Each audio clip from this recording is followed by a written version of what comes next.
Pada tanggal 17 Februari 2023 yang lalu, secara senyap Dewan Pers mengirimkan surat dengan nomor 170-DP-K-I-2023. Surat itu perihal penyampaian draft usulan rancangan Perpres terkait media sustainability usulan Dewan Pers dan konstituen. Surat itu ditujukan kepada Presiden Republik Indonesia yaitu Jokowi yang beralamat di Jalan Medan Merdeka Utara, nomor 3, Jakarta.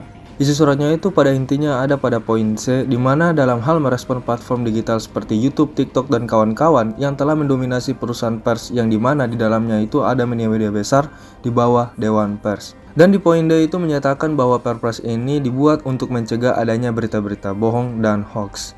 Tentunya draft ini tujuannya sangat positif dan gue pun setuju dengan niat baik para Dewan Pers itu. Namun ada kejanggalan ketika lo ngelihat poin E pada draftnya. Di situ tertuang perusahaan platform digital bertanggung jawab untuk mendukung jurnalisme berkualitas melalui penegakan kedaulatan informasi dan keterbukaan algoritma. Jadi yang menjadi janggal pada poin E itu adalah kata algoritmanya coy. Menjadi janggal karena keterbukaan algoritma setiap platform kepada Dewan Pers yang akan disalurkan ke media-media besar di bawah naungan Dewan Pers membuat mereka jadi tahu apa yang harus mereka buat dan gimana caranya agar konten mereka itu akan ditonton banyak orang dengan cepat. Dan ini diperkuat juga dengan pasal 7 poin D di mana platform harus ngasih tahu perubahan algoritma, referral traffic, dan lain-lain pada kurun waktu 28 hari sebelum dilakukan perubahan algoritma. Selain poin algoritma yang ingin mereka kuasai itu, mereka juga ingin mengatur secara sepihak semua video di platform digital agar harus sama dengan maunya Dewan Pers. Apabila nggak sesuai dengan maunya Dewan Pers, maka harus mengikuti pasal 7 poin B yang harus mewajibkan para konten kreatornya untuk menghilangkan berita yang tidak sesuai dengan kode etik jurnalistis berdasarkan rekomendasi dari Dewan Pers coy. Gokil banget. Masih ada poin janggal lainnya yang menurut gue lebih ngeri coy, yang bisa kita lihat di pasal 9, yang dimana intinya adalah Dewan Pers berhak untuk membatalkan konsep bagi hasil coy, alias AdSense dan sistem revenue lainnya kepada mereka yang bukan bagian atau mereka yang belum terverifikasi oleh Dewan Pers. Perpres ini cuy sangat eksponensial karena semakin lo lihat tuh semakin naik dari pasal ke pasal, aturannya itu semakin mengerikan bagi para content creator cuy. Dan yang terakhir yang menjadi batasan untuk para content creator ada di pasal 10 yang ditulis di ayat kedua bahwa kesepakatan bagi hasil ini nantinya bakal dapat diatur oleh satu perusahaan pers atau gabungan dari para perusahaan pers. Jadi apa dampaknya apabila algoritma yang sangat rahasia dan sangat dijaga oleh suatu platform sosial media sudah diketahui 28 hari sebelumnya oleh Dewan Pers beserta media-media besar di dalamnya? Jawabannya adalah hal itu akan memungkinkan lo sebagai content creator itu gak akan lagi bisa berkompetisi dengan sehat melawan konten-konten dari media-media besar yang ada. Mau sebagus apapun konten yang lo buat nanti gak akan muncul di halaman utama YouTube atau FYP TikTok misalnya. Karena di media-media besar di bawah naungan Dewan Pers itu sudah mengetahui algoritmanya duluan. Apalagi kita yang hanya punya satu atau beberapa editor tentunya nggak akan mampu bersaing dengan jumlah konten yang akan diproduksi nanti sama media-media besar itu yang jumlah krunya itu udah kayak satu RT mungkin. Bayangin aja coy, ratusan konten sesuai dengan algoritma, gokil nggak lo? Jadi para konten kreator itu udah kalah algoritma, abis itu kalah kuantitas juga. Sehingga rekomendasi pada halaman utama sosial media kita jelas bakalan penuh sama konten dari media-media besar doang. Karena udah ketimpa konten-konten dari media-media besar yang udah menang algoritma dan kuantitas itu cuy. Sehingga para kreator itu kontennya bakalan dijamin sepi. Terus kalau udah sepi kenapa? Ya tentunya nggak bakalan dapat AdSense dong. Kalaupun dapat ya paling kecil banget dong. Brand juga nggak bakal mau masuk karena yang nonton konten kita kan juga dikit. Apalagi sudah tercantum juga kan bahwa apabila konten pada suatu platform digital kontennya itu nggak sesuai dengan kemauan Dewan Pers, maka konten tersebut wajib dihilangkan cuy. Gokil gak lo? Ngapain sih harus dipaksa ngikutin kode etik jurnalistik? Emang gue wartawan? Jadi dari sini itu udah ngebikin kita kayak ngelihat mereka itu bagaikan predator pemakan konten creator sebenarnya. Karena Dewan Pers ini itu punya kekuasaan besar untuk menentukan arah konten di masa mendatang cuy. Kreator bertema seperti politik, edukasi, storyteller, talking head, podcast, dan kawan-kawan itu tentunya terancam. Karena konten-konten tersebut kan termasuk kategori berita juga dong, karena mengabarkan sebuah informasi. Padahal kita semua ini bukankah adalah citizen jurnalis juga, yang seharusnya itu tidak perlu terikat dengan kode etik jurnalistik. Kalaupun konten kita tidak sesuai dengan kode etik jurnalistik, Kan masih ada aturan ketat dari Instagram, TikTok, dan YouTube itu sendiri.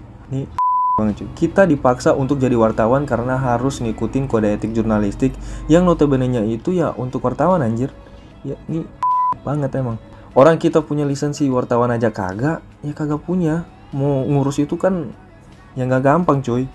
Apalagi konsep pemberhentian bagi hasil itu yang akan menjadi haknya Dewan Pers karena hanya diperuntukkan bagi mereka yang terdaftar di Dewan Pers saja. Hal itu menurut gua sangat luar biasa dahsyat. Karena beri kesan kepada kita itu bahwa mereka itu seakan-akan playing God. Iya, gue paham maksudnya, bahwa mereka pengen memberantas penghasilan dari media-media penyebar hoax dan berita bohong lainnya, alias buzzer-buzzer yang sebenarnya itu buzzernya juga kan dibayar sama nggak mungkin buzzer itu dibayar, nggak mungkin. Tapi intinya dengan isu ini, entah kenapa kenapa kesannya seperti ada satu pohon busuk di sebuah hutan, tapi yang dibakar itu bukan satu pohon yang busuk itu tadi, melainkan satu hutan semua yang dibakar cuy. Ini kan gila menurut gua. Bukankah setiap platform udah punya regulasi sendiri yang terus-menerus diperbaiki untuk membasmi konten-konten hoax itu? Bahkan kalau kita lihat regulasi di TikTok itu cukup agresif buat hal-hal yang kayak gitu. Ini kesannya mereka itu pengen matiin semua konten creator dan media-media kecil yang mungkin seumur hidup mereka aja itu nggak pernah terbesit untuk pengen buat konten hoax.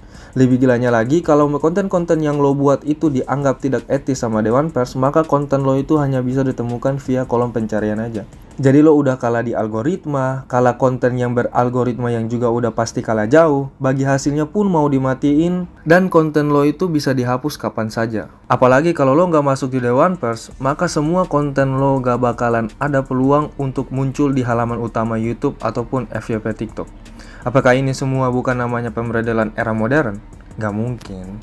Semua gak mungkin. Semoga Perpres ini gua aja yang salah baca cuy. Intinya ya, Perpres ini bisa merusak ekosistem konten digital dan konten creator cuy. Kalau misalkan Perpres ini disahkan. Karena apabila Perpres ini disetujui oleh Presiden, maka seluruh sosial media yang kita mainkan hanya akan ada konten-konten dari media-media besar yang dari para konglomerat itu cuy.